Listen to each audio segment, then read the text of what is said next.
Nous, particulièrement, nous lever ensemble et on va lire la parole du Seigneur. Alléluia.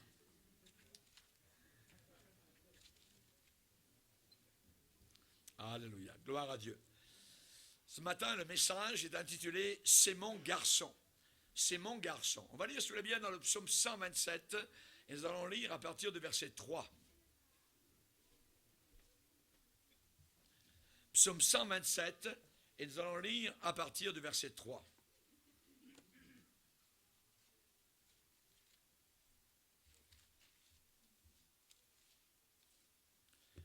Psaume 127, verset 3. Il est dit, « Voici des fils sont un héritage de l'Éternel. Le fruit des entrailles est une récompense.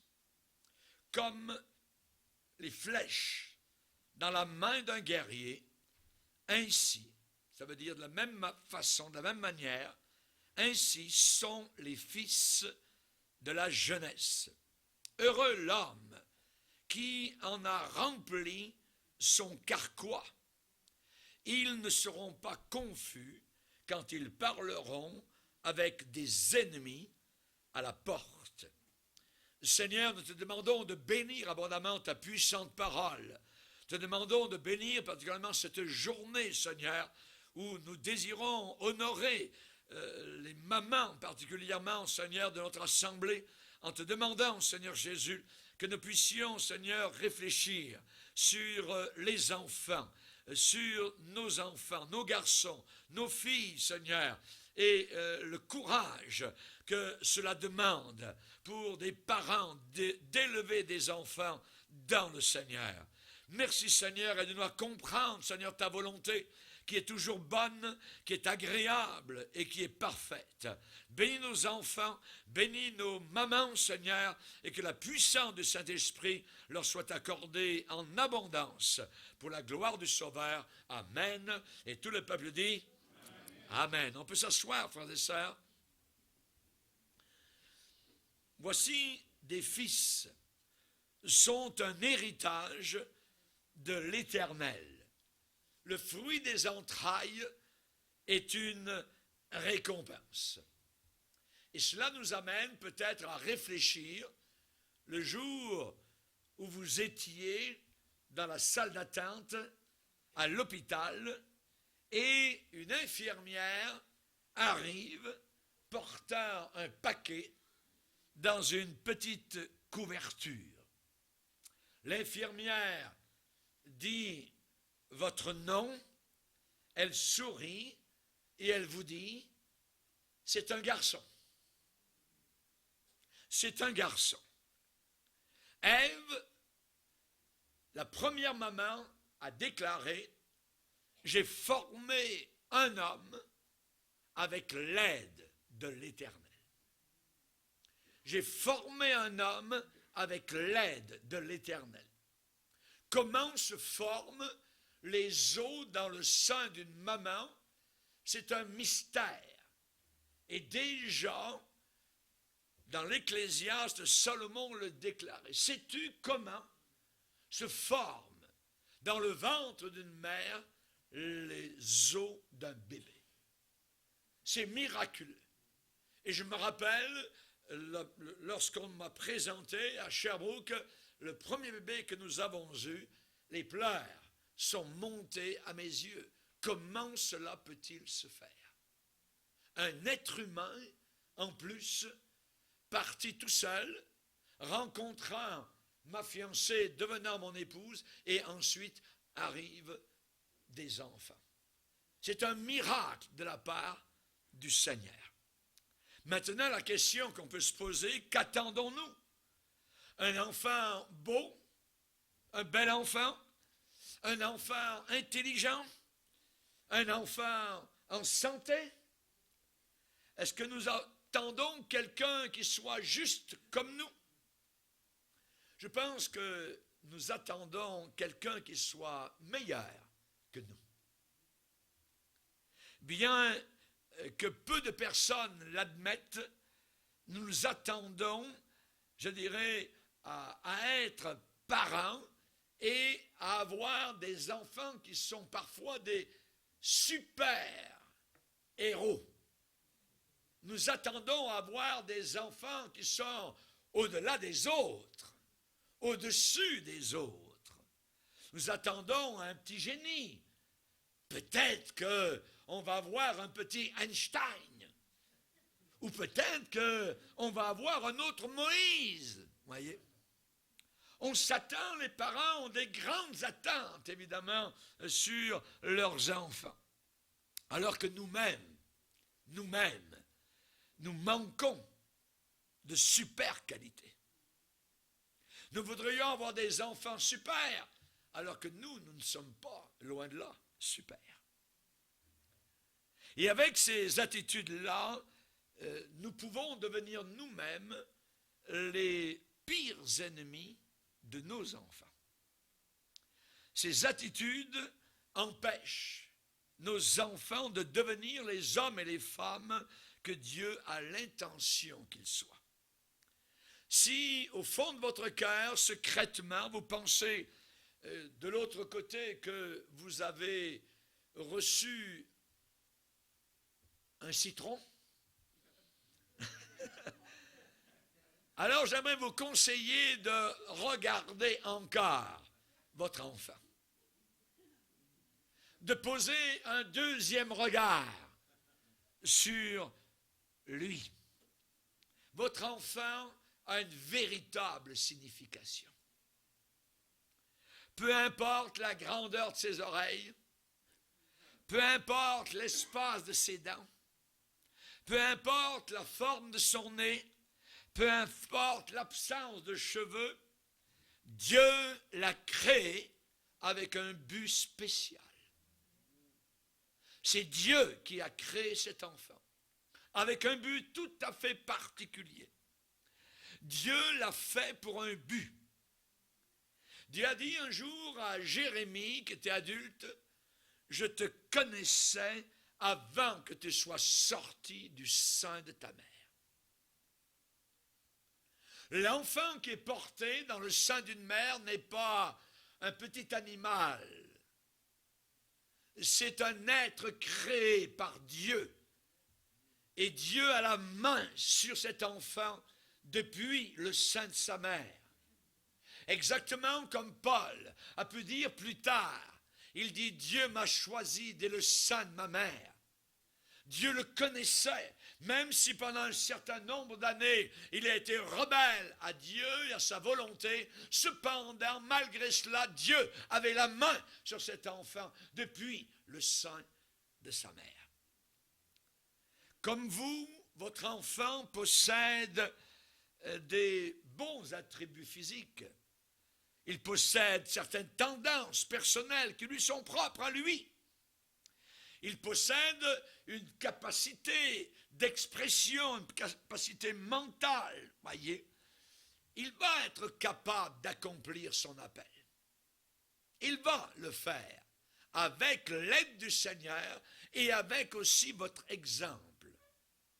Évidemment, on sait que David déclarait dans le psaume 139, « Quand je n'étais qu'une masse informe, quand je n'étais qu'un fœtus sans forme, dans le sein de ma mère, tes yeux, Seigneur, me voyaient. » Il voyait, les yeux du Seigneur voyaient une personne. Et sur ton livre étaient tous inscrits les jours qui m'étaient destinés avant même qu'aucun n'ait commencé. Une science aussi glorieuse et merveilleuse, évidemment, nous dépasse totalement. Et David le déclare. Dans Galates, 1er chapitre, Paul dit, « J'ai été mis à part par le Seigneur dès le sein de ma mère. » Dieu vous a aussi donné des qualités comme parents pour élever vos enfants. Vous avez reçu de Dieu certaines qualités pour les élever, ces enfants-là, afin qu'ils deviennent les personnes que Dieu a l'intention qu'ils soient. Tu m'as formé un corps pour faire ta volonté. Le corps qui est donné à vos enfants et qui vous a été donné, c'est pour accomplir la volonté de Dieu pendant le temps que vous avez ici-bas sur cette terre. Il est dit qu'au sujet de David, dans une capsule, sa vie a été résumée en une phrase. David, après avoir, en son temps, accompli le dessein de Dieu, est mort. Et il a été réuni à ses pairs. En réalité, je trouve ça très bien dit, après avoir en son temps, dans sa génération, accompli le dessein de Dieu. Dans notre génération, Dieu nous a formé un cœur pour accomplir son dessein. Ensuite, il nous enlèvera et nous mourrons quand nous aurons fini d'accomplir le dessein de Dieu. Avant cela, nous sommes immortels. Vous ne pouvez pas mourir. Il peut vous arriver des accidents, il peut vous arriver des doigts cassés, il peut vous arriver toutes sortes de choses, mais vous ne mourrez pas parce que Dieu a son œil sur vous jusqu'à ce que vous ayez accompli, réalisé, fini, achevé votre course ici-bas sur cette terre. Alors vis-à-vis des enfants, eh bien nous devons évaluer nos enfants exactement tels qu'ils sont. Et l'enfant doit être assuré qu'il a du mérite, qu'il a du prix, qu'il a de la valeur, qu'il n'est pas bon à rien, voyez. Et on doit remercier sincèrement Dieu pour l'enfant qu'il nous a donné, ou les enfants qu'il nous a donnés.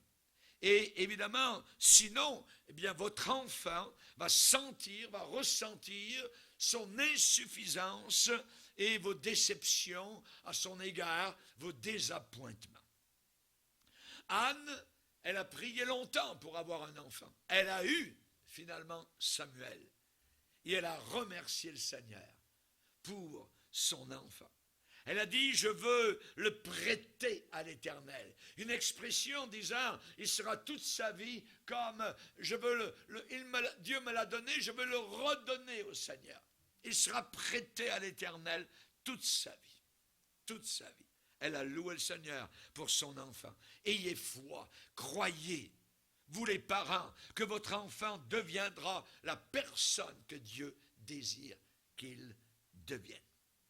Vous vous rappelez la maman de Moïse? On n'en parle pas très souvent, mais Moïse, s'il a été grand, nous le verrons dans quelques instants, ça a été grandement aussi avec le genre de mère qu'il a eu, Jochébed. Elle a caché Moïse par la foi.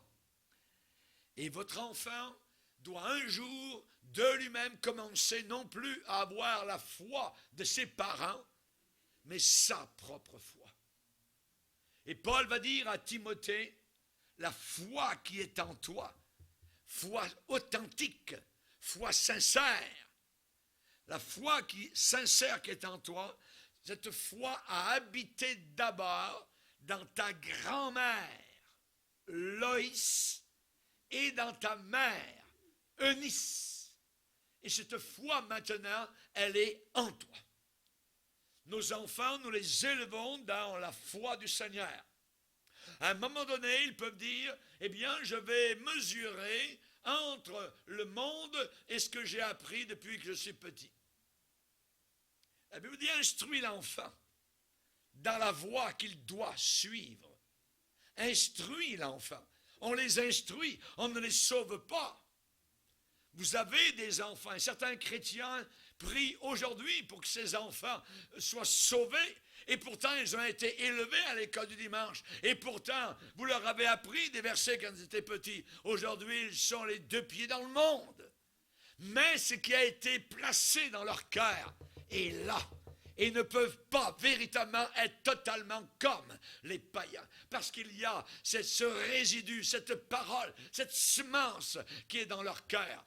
Et un jour, vous allez pleurer en bénissant le Seigneur, en voyant ces enfants revenir à Dieu et dire, papa, maman, tu avais raison. Merci de m'avoir instruit quand j'étais petit dans les voies du Seigneur. Alléluia. Alléluia. J'honorerai celui qui m'honorera.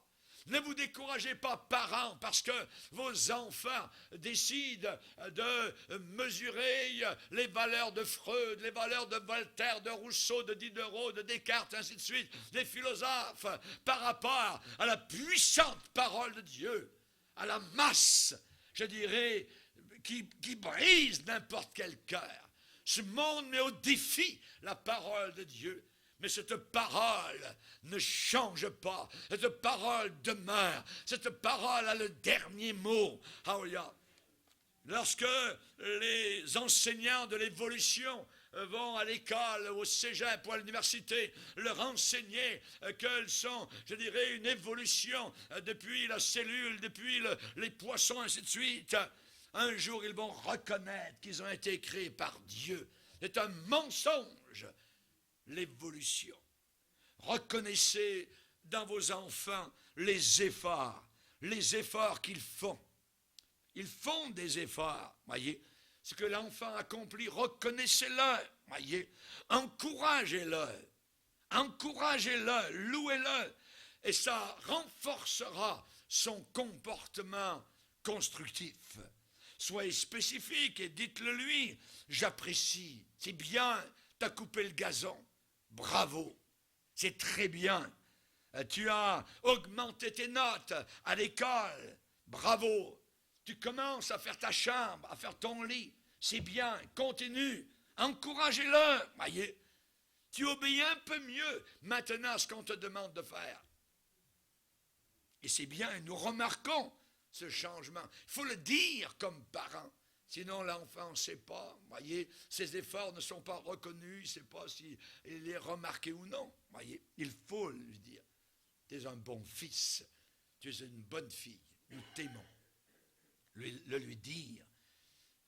Dans l'ancienne génération, on ne disait pas, généralement les parents ne disaient pas tellement aux enfants, je t'aime.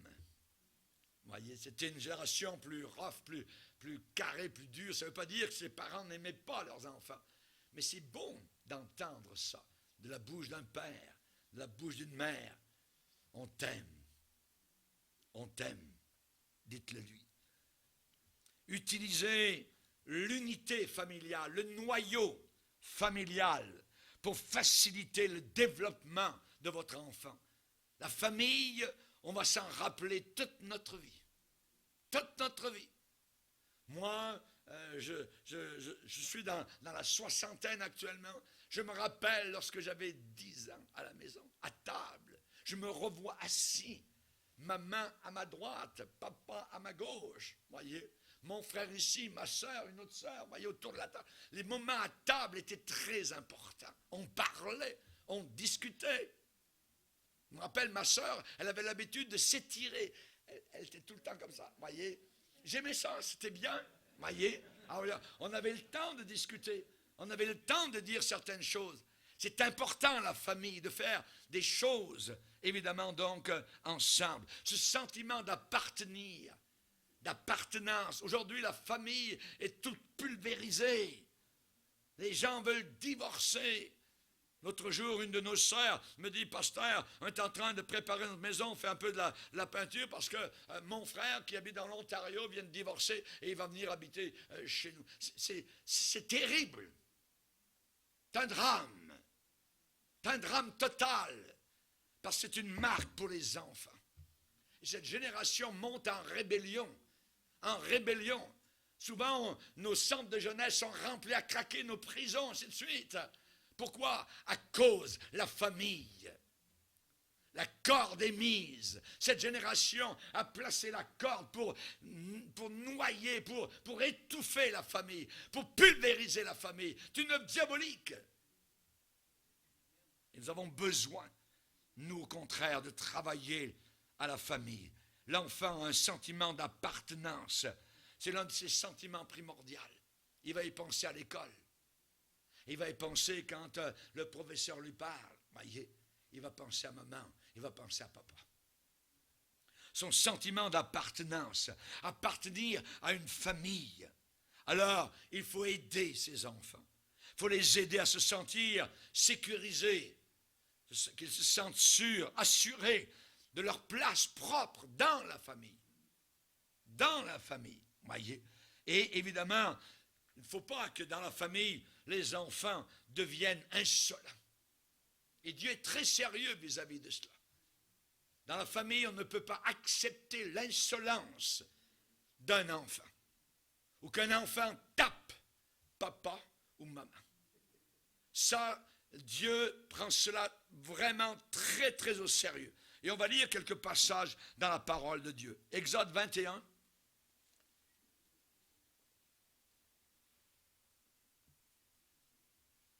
Exode 21. Le verset 15 déclare, « Celui qui frappera son père ou sa mère sera puni de mort. » Rendez-vous compte? Frapper son père ou sa mère. Dans l'Ancien Testament, c'était la punition de mort. On ne peut pas accepter que des enfants reprennent leurs parents ou frappent leurs parents. Et même s'ils ne frappent pas, mais en parole, un enfant qui dirait à son père, maudit père, ou maudite mère, regardez, la Bible en parle aussi au verset 17. Celui qui maudira son père ou sa mère sera puni de mort. Donc évidemment, l'insolence est inacceptable dans une famille. Il faut qu'il y ait de l'ordre. Regardez dans Lévitique chapitre 20. Lévitique chapitre 20.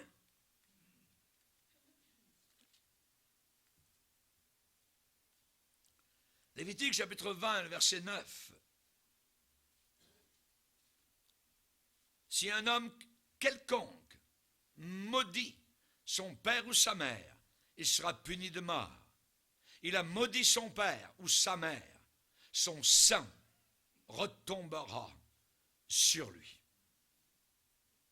Donc Dieu est très sérieux dans le fait d'honorer les parents. La Bible dit, honore ton père et ta mère. Et le contraire, c'est déshonorer. Déshonorer son père ou sa mère est quelque chose que Dieu prend note. J'honorerai ceux qui m'honorent, ceux qui me méprisent seront méprisés. Et c'est la raison pour laquelle nous avons besoin d'apprendre comme parents à se faire écouter. Si un enfant n'arrive pas à écouter ses parents alors qu'il a 4-5 ans, rendez-vous compte quand il va avoir 16 ans, 17 ans, qu'est-ce qui va arriver? Dans l'Église de Dieu, nous avons les codes du dimanche. Dans l'Église du Seigneur, on ne peut pas accepter que des enfants courent dans l'Église. Les parents doivent être responsables et leur dire « Non, tu ne peux pas faire ça ici. » Est-ce que vous laissez courir vos enfants dans les centres d'achat en train de crier, tout ça, de faire de... Non. Si on respecte le centre d'achat, imaginez combien nous devrions respecter le lieu où il y a un rassemblement de chrétiens. Et si vous n'arrivez pas maintenant, comme parents, alors que Dieu vous donne l'autorité pour vous faire respecter, alors que va-t-il arriver? Évidemment, on frappe nos enfants, on ne les tue pas. Vous voyez, il ne faut pas passer non plus de l'autre côté. Il faut donc savoir jauger la chose. Mais si l'enfant, et ça existe, et dans la parole de Dieu, il y a un cas pour ça, si l'enfant était incorrigible, qu'arrivait-il dans l'Ancien Testament? On va le lire. Deutéronome 21.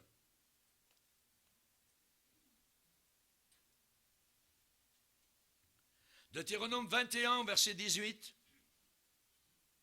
Si un homme a un fils indocile, ça veut dire c'est le contraire de docile, de soumis.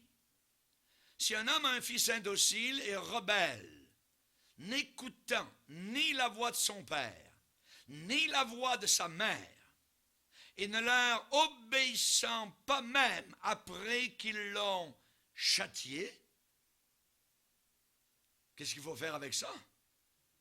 Le père et la mère le prendront et le mèneront vers les anciens de sa ville. cette époque-là, c'était les juges.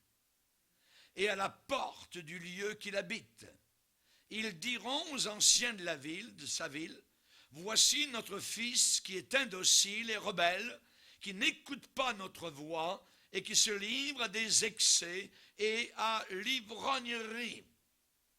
Et tous les hommes de sa ville le lapideront et il mourra. Tu ôteras ainsi le mal du milieu de toi, afin que tout Israël entende et craigne. Chers amis, là c'est le pire des cas. Là on vient de tomber au fond, du fond, voyez, mais il y a une provision qui était là quand même et que Dieu avait prévu. Donc, il faut évidemment donc se faire respecter dans la famille. Absolument. Moi et mon épouse, nous n'avons jamais accepté que nos enfants nous parlent mal. Jamais. Ça ne peut pas se faire. Et ils le savaient. Chers amis, une autre chose, c'est qu'il faut reconnaître et les points forts de vos enfants et les qualités aussi de vos enfants. Il faut les reconnaître. Et il faut, je dirais, se concentrer sur ces qualités-là. La réaction, je dirais, émotionnelle de l'enfant, cette réaction agit selon le chaînon le plus faible de la chaîne. Je m'explique. L'enfant peut être quasiment parfait, sauf un seul trait, une seule chose, voyez, qui l'embarrasse. Peut-être son nez, peut-être ses oreilles, je ne sais pas, voyez, une seule chose. Et l'enfant va se faire du souci. Il va se faire du souci pour cette seule déficience, comme si c'était la seule et unique chose la plus importante ici-bas. Et il va se faire un véritable fardeau avec cela. Alors il faut être conscient de cela. Et il faut l'encourager et lui dire, évidemment, c'est pas parce que tu as un faciès comme ça ou quoi que ce soit que tu es moindre que les autres. Non, Dieu t'a fait comme ça. Donc faites conscient des différences qu'il peut y avoir entre un enfant et un autre enfant. Et ceux qui ont vécu dans des grandes familles savent, ma belle-mère qui a eu 13 enfants, elle n'a pas un seul pareil, c'est 13 caractères, totalement différents les uns des autres. Et parfois, on voudrait que tous les enfants soient tous de même caractère. Et ils ne sont pas tous de même caractère. Du même sein maternel est sorti 2 enfants un jour. L'un s'appelait Ésaü, l'autre s'appelait Jacob. Complètement différents l'un de l'autre. Même père, même mère, complètement différents. Et ça, les parents doivent le savoir. Il faut donner une chance à votre enfant de réussir en utilisant ses intérêts spécifiques, voyez. Et il faut avoir une attente réaliste pour l'enfant. Non pas quelque chose hors de portée, hors du commun. Mon enfant va être extraordinaire. Il n'est pas comme les autres enfants. Ouais. Ah oui, il est comme les autres. Vous allez le savoir très vite. C'est pas tout le monde qui naît Einstein. Oui. Et évidemment, il est humainement impossible, je dis bien, il est humainement impossible de protéger, de surprotéger nos enfants de toutes les influences et les forces de notre monde. On voudrait, comme parents, protéger absolument nos enfants, voyez. On voudrait les aseptiser, quasiment qu'il n'y ait aucun microbe qui rentre dans leur petit cœur, puis eux seront différents. On va les protéger. Non! Tu n'y arriveras pas. Et je vous le dis par expérience. Donc il faut avoir une attente réaliste. Parce que nous avons tous une nature pécheresse. Et ce petit enfant qui est bien gentil, qui est bien beau, tout ça, lui aussi, il a une nature pécheresse. Il est humainement impossible de les protéger absolument de toutes les forces mauvaises dans notre monde qui pourront les faire sentir comme inférieurs aux autres ou inadéquats ou indignes, tout ça. Voyez, non, on ne pourra pas. Mais la vie de famille, l'explication, les rapports, c'est la raison pour laquelle nous ne croyons pas à l'enseignement maison.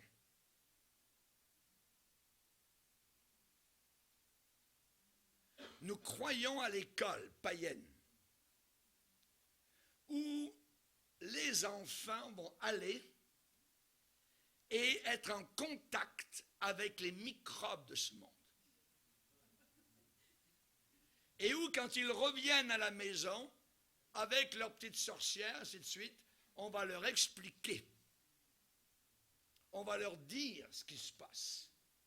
Et nous avons des familles ici qui ont des enfants, et une famille particulière qui, lorsque arrive l'Halloween, lorsqu'arrivent toutes sortes de choses, là, l'enfant voit la réaction que les parents ont par rapport à ces choses-là. Et c'est très bien. Mais s'ils ne sont pas en contact, moi je veux les protéger, moi je veux faire ceci, je veux faire cela, voyez, ils ne seront pas en contact, ils vont y être en contact. Et à l'âge de 14-15 ans, ils vont sauter dans la mare de ce monde, les deux pieds joints, parce qu'ils auront été surprotégés.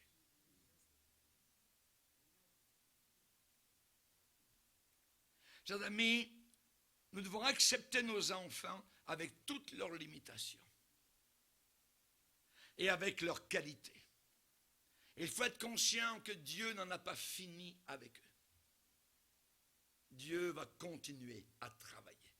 Et si vous êtes découragé à un moment donné, eh bien, remettez ça entre les mains de Dieu, parce que Dieu va agir aussi. Il répond véritablement à nos prières.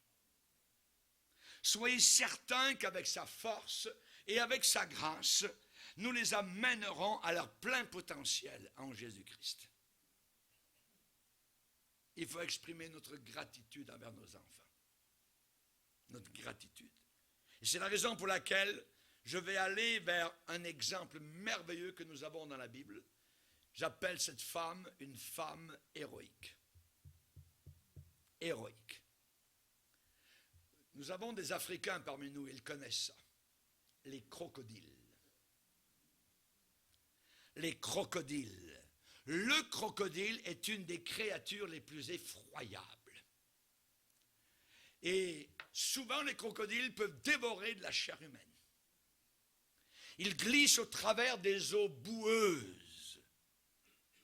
Et je dirais que leur queue, à l'extrémité de leur corps, est tellement puissante qu'ils sont capables de faire tomber un cheval à terre. Leur gueule est comme un rasoir. Leur peau est aussi dure que des maillons d'armure. Et le Nil, qui traverse toute l'Égypte, est un très bel endroit pour se multiplier. Chaque maman hébreu, je vous amène à l'époque où il y avait des millions de personnes esclaves en Égypte. Et à ce moment-là, un décret du gouvernement égyptien déclare: vous jetterez dans le fleuve tout garçon qui va naître. C'est gouvernement. Vous êtes esclave chez nous. Vous ne faites pas partie de notre nation. Vous êtes à part. L'ordre vient d'en haut de Pharaon et la police militaire va surveiller toutes les maisons des Hébreux. Maintenant, vous allez jeter comme une poubelle tout garçon qui va naître. C'est la loi. It's the law. Chaque maman hébreu qui a un bébé ou qui va avoir un bébé a le cœur glacé par le décret de Pharaon. La question juive, normalement, devait être réglée par ce décret, une fois pour toutes. C'était déjà le nazisme à l'époque. La solution finale. Et le Nil, qui traversait l'Égypte, était battu comme du beurre, comme une baratte, par les queues des tueurs, les crocodiles, qui fendaient les os en se nourrissant avec frénésie de la chair douce des enfants hébreux. Ils en ont mangé. Pharaon, lui, dans son palais royal, avait échafaudé ce plan monstrueux et meurtrier. Pharaon voulait finir, il voulait achever toute vie juive dans le futur. Il croyait qu'il avait bien fait. Ils étaient trop nombreux. Qui lui avait donné cette idée? Le diable. Satan. Le même qui a inspiré plus tard Haman, rappelez-vous à Suse, le même qui a inspiré plus tard Hérode, qui a tué à Bethléem. Et c'est le même qui va inspirer l'Antichrist à la fin des temps. Tout va se tourner contre Israël. Parce que le salut nous vient des Juifs. Parce que ce livre est un livre juif. Tous les chrétiens de la terre ont un livre juif entre les mains.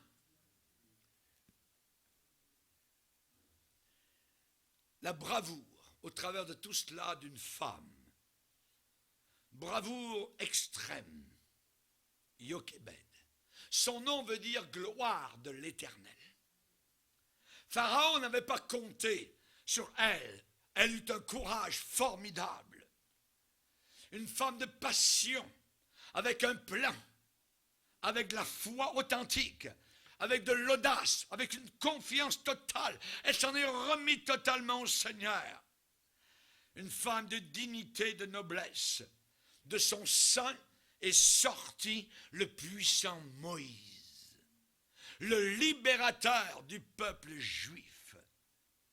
Jochébed n'allait pas accepter cet ordre-là. Elle ne verrait pas son enfant consumé, avalé, déchiqueté dans l'écume du Nil par les mâchoires des crocodiles, alors que son sang allait tacher l'eau du Nil. Non! La Bible dit qu'autour des dents du crocodile habitent les terreurs.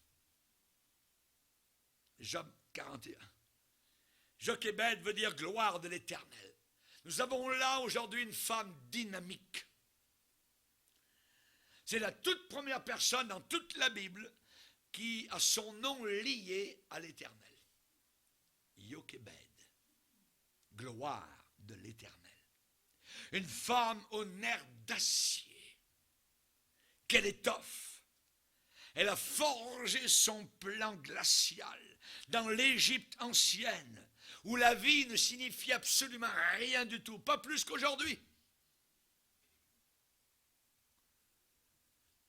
Pendant que les autres mères hébreux acceptaient avec douleur, se soumettaient avec répugnance aux arts du monstre assis là-bas dans le palais royal, eh bien elle allait agir différemment. Animée d'un autre esprit, elle allait résister. N'oubliez pas qu'il a fallu un roi Saül pour former un David. Et Pharaon a formé cette femme aux nerfs d'acier, Jochébed. Jochébed a dit non. Elle avait une confiance totale dans son Dieu.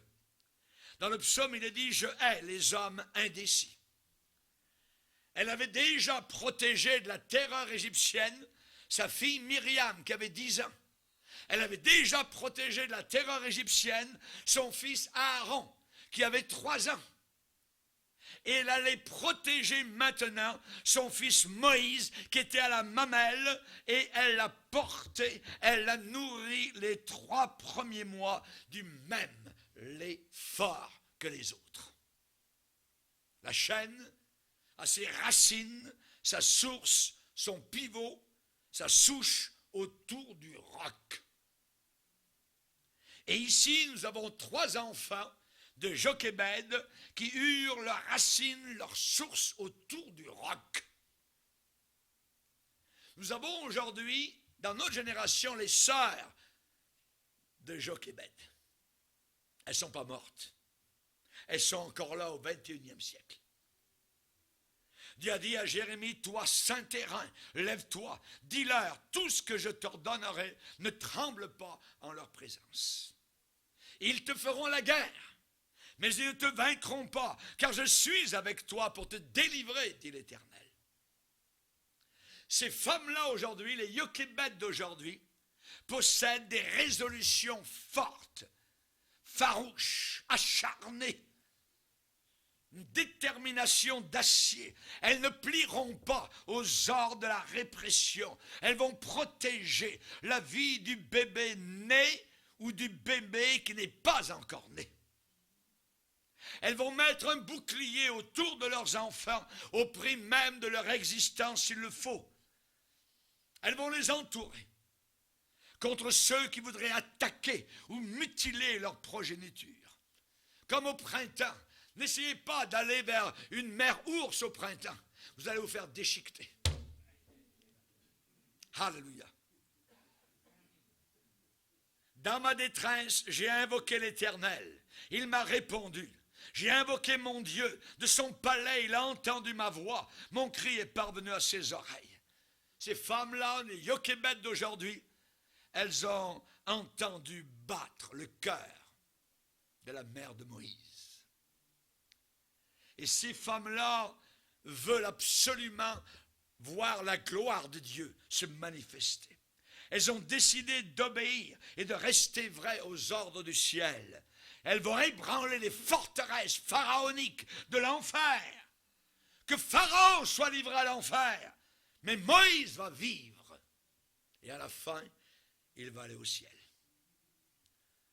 Dans Jérémie 31, il est dit, ici ça parle à nos mères, à nos pères, retiens tes pleurs, retiens les larmes de tes yeux, car il y aura un salaire pour tes œuvres, dit l'Éternel.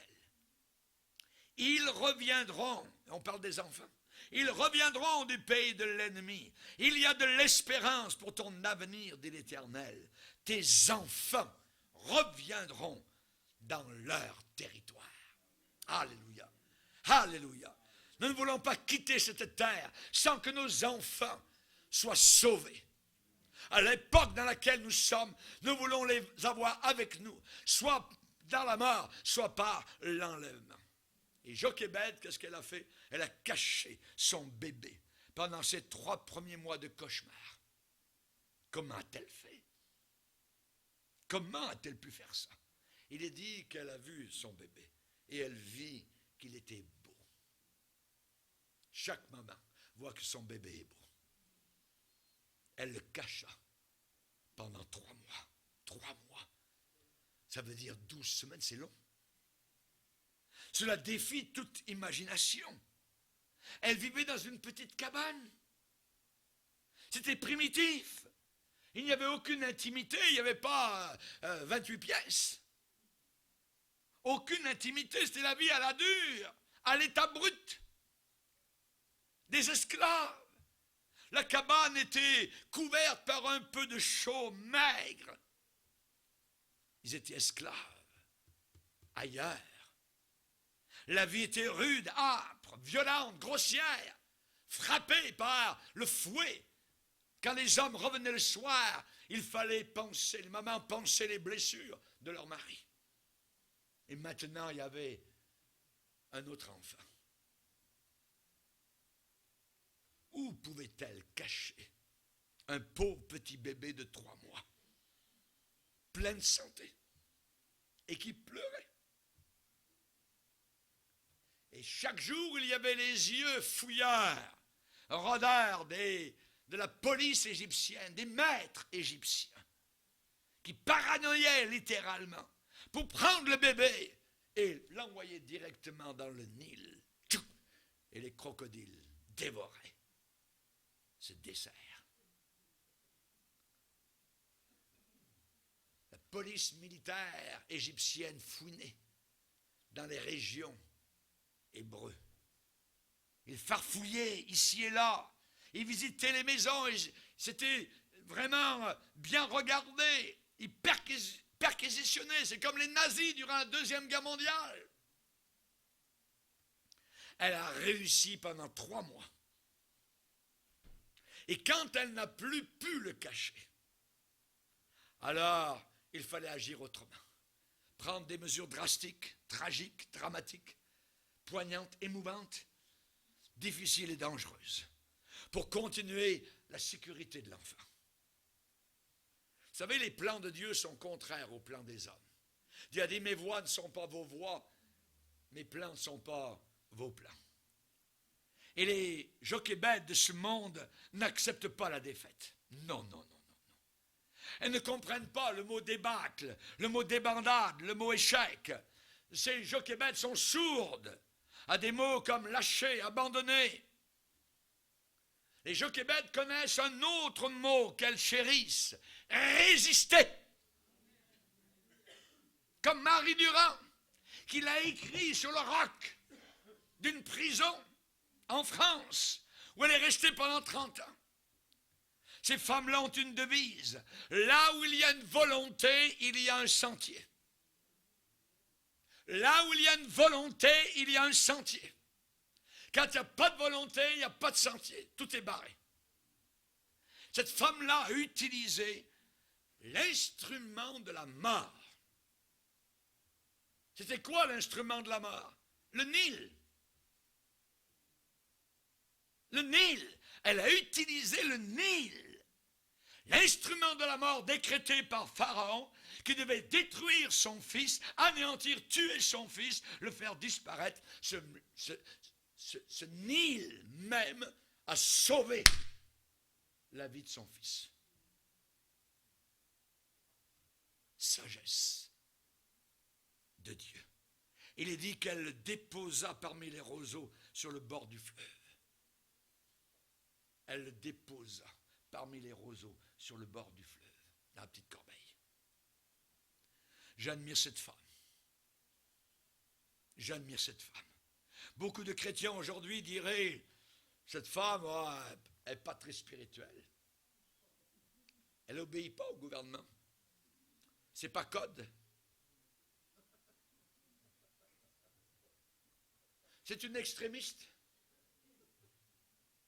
C'est une extrémiste. Beaucoup de personnes, face à une crise, disent, eh bien, nous allons juste faire confiance à Dieu. Mais puis, ils font rien. Ils font rien. De telles déclarations de foi, on fait confiance à Dieu, puis on ne fait rien.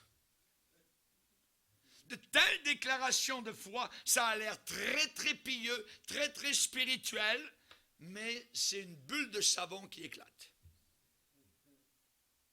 Dieu vous a donné un cerveau pour réfléchir. Il vous a donné un bon ensemble de muscles pour travailler. Et Dieu s'attend à ce que l'on fasse certaines choses nous-mêmes, que Dieu ne fera pas.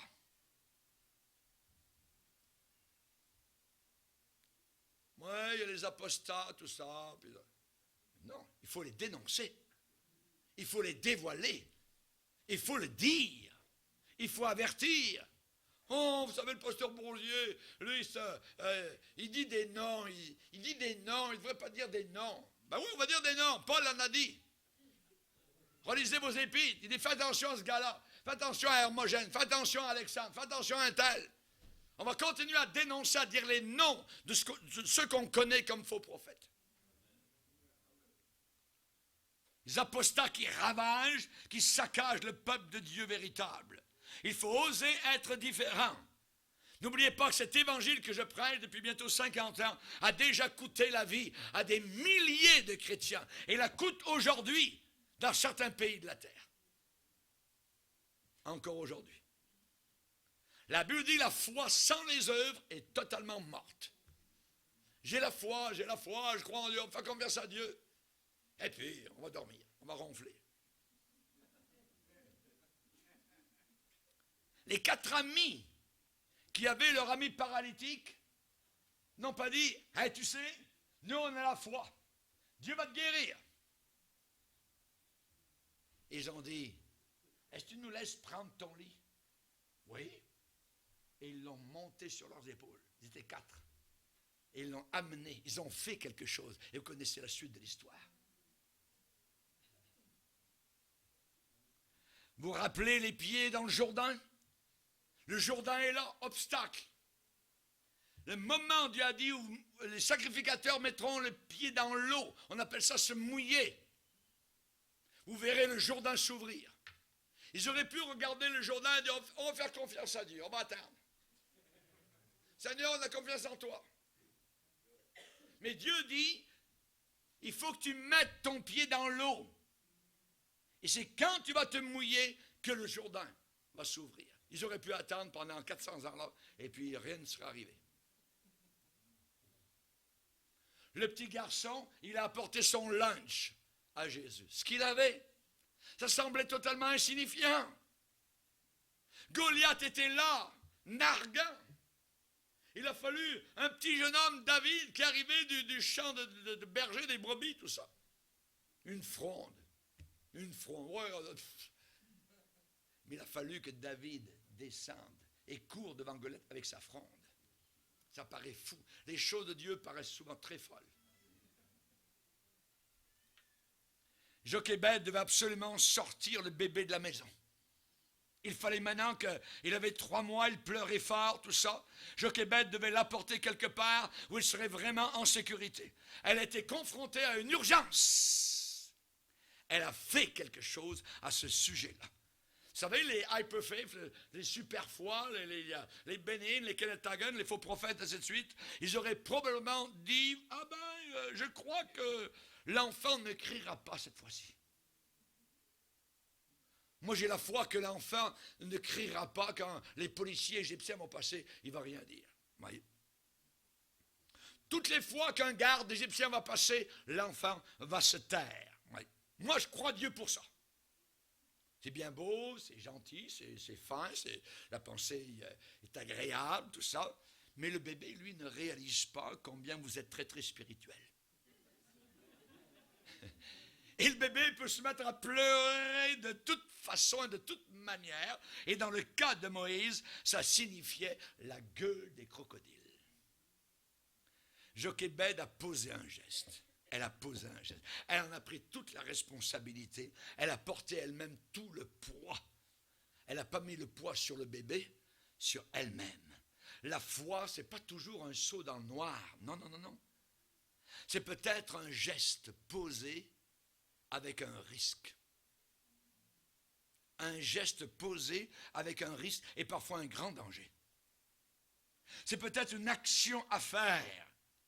Et Dieu nous demande de croire ce qui est bon et solide dans sa parole. Tournez cette fois autour de Jéricho. On ne voit aucun endroit, une réplique en disant « Ouais, ça n'a pas d'allure ». Non, non, ils l'ont fait. Ils l'ont fait. Ils ont vu Jéricho tomber. Oui. Naaman, le prophète de Dieu ne veut même pas se déplacer.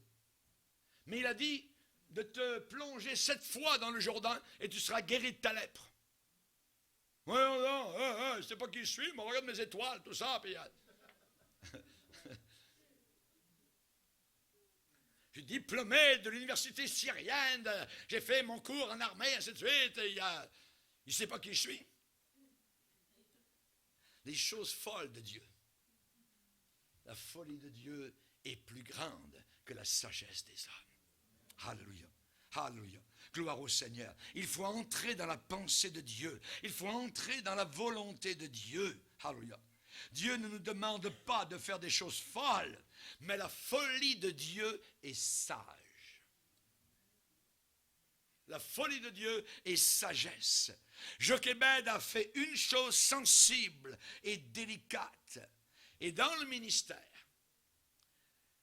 moi et André, on a souvent souhaité que ceux qui ont souvent des visions, ceux qui voient tellement des anges, ceux qui vont faire un tour dans le ciel, tout ça, tous les mois, ils reviennent, tout ça, ils ont du discernement sur un démon dans le moteur de votre voiture, ainsi de suite, voyez, ces gens très très spirituels. J'aimerais bien, moi aussi, qu'ils puissent voir la fameuse échelle avec le pot de peinture. Avec le marteau et le travail à accomplir, la poussière à avaler, et ainsi de suite. Ça, c'est spirituel. Ça ne semble pas spirituel, mais ça l'est. Ça l'est. Ça l'est. Voyez. Il y a des gens qui doivent arrêter de se cacher, se retrancher derrière une fausse spiritualité. Et il faut avoir le bon sens du balai. Le bon sens de la tondeuse, le bon sens du marteau, le bon sens de l'enveloppe de dîmes, le bon sens de la garderie, le bon sens de la cuisine, le bon sens du témoignage, le bon sens d'enseigner nos enfants, et ainsi de suite. Ainsi de suite. Qu'est-ce qu'a fait Jochebed? Elle a pris quelques roseaux dans le fleuve et elle a commencé à tresser. Elle a fait un petit panier flottant. Elle l'a enduit avec du pitch, avec, ça s'appelle de la poix, POX, pour que ça soit à l'épreuve de l'eau. Elle ne voulait pas que son bébé se noie dans ce qui devait le sauver. Elle a déposé quelques couvertures au fond et elle a placé son trésor à l'intérieur avec des pleurs sur son visage. Elle a abaissé le panier sur l'eau, là où les crocodiles, l'élément ennemi, elle a posé là ce panier avec son bébé, là où naviguaient ces crocodiles. L'eau dans la Bible, souvent c'est significatif de la parole de Dieu. En réalité, elle a posé dans le Seigneur. Elle a remis totalement. Et la grande sœur Myriam était laissée là. Elle n'a pas dit, maintenant, moi, Dieu va prendre soin, tout ça, bye bye. Non, elle a mis Myriam pour regarder ce qui allait arriver.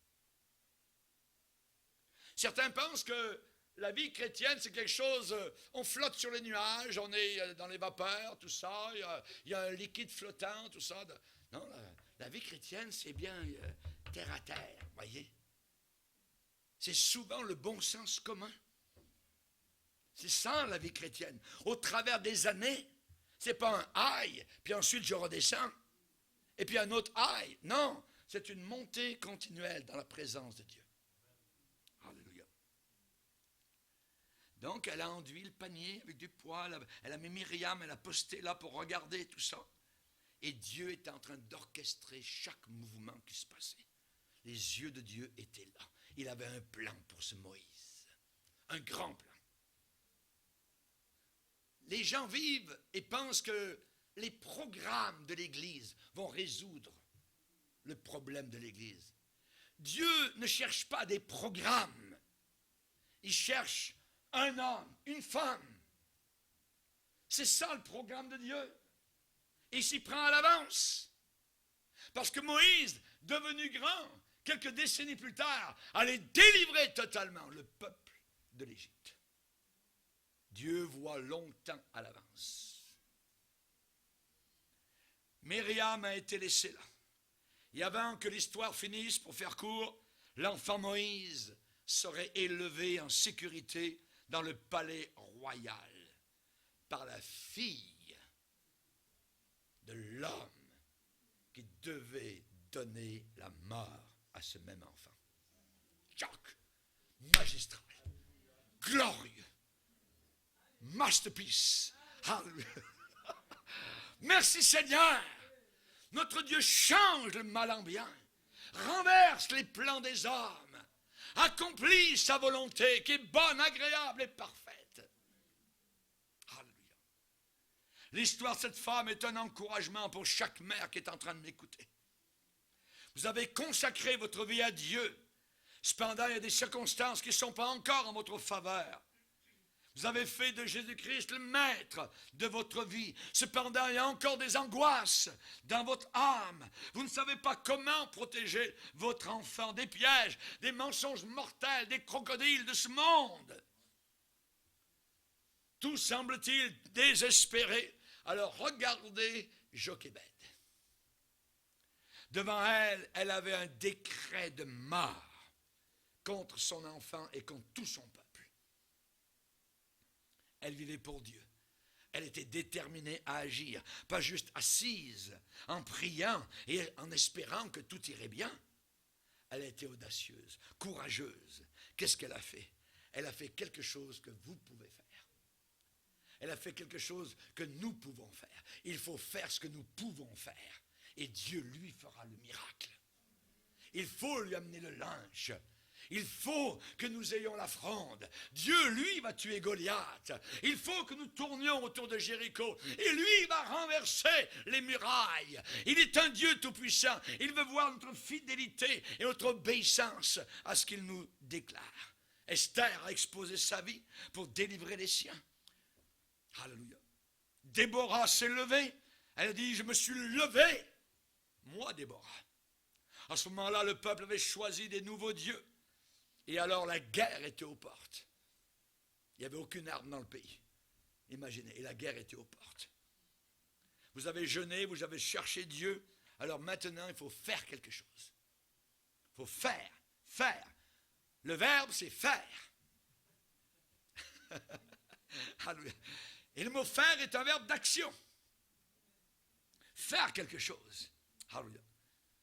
Seigneur, on n'a rien pris. On a travaillé toute la nuit. Lancez le filet à droite. On va le faire, sur ta parole. Hein? Hein? Qu'est-ce qui se passe? Le filet était plein, rempli à craquer. Sur ta parole, on va lancer le filet. Ce n'est pas toujours suffisant de seulement croire. Il faut parfois agir. La foi sans les œuvres est morte. Sans les œuvres, notre foi doit se démontrer par certaines œuvres. Alléluia. Certaines œuvres. La prière change les choses, mais Dieu veut qu'on aille plus loin. Jochébed a cru, elle a placé sa foi en avant, pas facile. Elle aurait perdu même sa propre vie s'il le fallait. Elle a risqué. Mais elle voulait sauver son enfant. Elle a défié le traditionnel. Elle a défié ce qui semblait impossible. Elle s'est impliquée totalement. Je peux juste imaginer la nuit, avant qu'au petit matin, elle ait déposé son enfant. Pensez-vous qu'elle a dormi tranquille? Pensez-vous qu'elle a dit, je me couche et je m'endors en paix, car toi seul, ô Éternel, tu me donnes la sécurité dans ma demeure? Ah non, c'était pas encore écrit ça. Non, elle n'a pas dormi de la nuit, de toute la nuit. Elle a pleuré toute la nuit. Et Dieu avait l'œil. Et il a écarté les crocodiles. Et il a permis là-bas, dans le palais de Pharaon, que soudain la jeune fille, la fille de Pharaon, ait envie d'aller se baigner ce matin-là. Mais tout était coordonné par le Seigneur. Dieu coordonne toutes choses. Toutes choses courent ensemble au bien de ceux qui aiment le Seigneur. La condition, c'est d'aimer. Jésus, il ne te laissera jamais tomber. Fais-lui confiance. On vit dans un monde de crocodiles, il prendra soin de nos enfants. Levons-nous ensemble devant le Seigneur.